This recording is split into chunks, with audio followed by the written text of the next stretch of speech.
जुट जाते हैं और इसी क्रम में आज छठी बार पहुंचे हैं श्री केदारनाथ धाम। भगवान के धाम में प्रधानमंत्री नरेंद्र मोदी ने पहुंचकर अपने उस संकल्प की सिद्धि का भी प्रमाण, साक्षात प्रमाण दिया है। जब साल 2013 की आपदा के बाद उन्होंने पुनर्निर्माण और पुनर्विस्तार की जो कामना की थी और जो उन्होंने कहा था उसे करने के लिए, जो राजनीतिक कारणों से द्वारा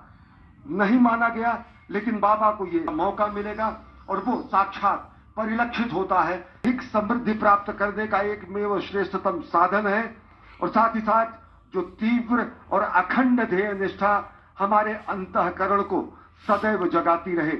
वो तीव्र ध्येय निष्ठा यहाँ आकर और प्रगाढ़ होती है। वो तीव्र ध्येय निष्ठा यहाँ आकर जनता जनार्दन का अभिवादन स्वीकार कर रहे हैं, जो कि एक झलक पाने के लिए यहाँ पर मौजूद हैं। प्रधानमंत्री नरेंद्र मोदी के संकल्प की सिद्धि 2023 तक पूरा करने का लक्ष्य रखा गया है। आज भगवान डिस्टेंस जो होगा उसका उन्होंने आधारशिला रखी है और अगले 6 वर्षों में ये पूरी की पूरी परियोजना निश्चित नरेंद्र मोदी भगवान केदारनाथ धाम के परिसर समाप्त होने के कगार पर थी, लेकिन भगवान शंकर, आदि गुरु शंकराचार्य की महान कृपा और उनके शंकर दिग्विजय के द्वारा पुनर्स्थापना की गई सनातन संस्कृति की और भारत भारतीय पूरे सनातन संस्कृति की पुनर्स्थापना का श्रेय आदि गुरु शंकराचार्य को जाता है, जिन्होंने शंकर दिग्विजय के जरिए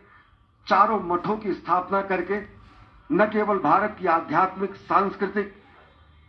भौगोलिक सीमा का चिन्हांकन किया, बल्कि भारत भूमि में रहने वाले भारत भारती के पुत्रों को उन्होंने सनातन संस्कृति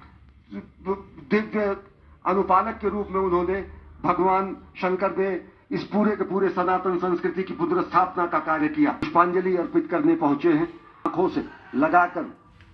वो अपने उस संकल्प को और ज्यादा मजबूत कर रहे हैं, जो राष्ट्र निर्माण के और जगत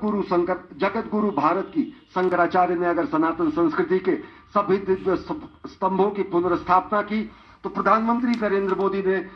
इस अपने 8 वर्ष के कार्यकाल में सनातन संस्कृति और भारत भारतीयता के अनेक प्रकाश स्तंभों को भी पुनर्स्थापित किया। उनका कायास्थान पर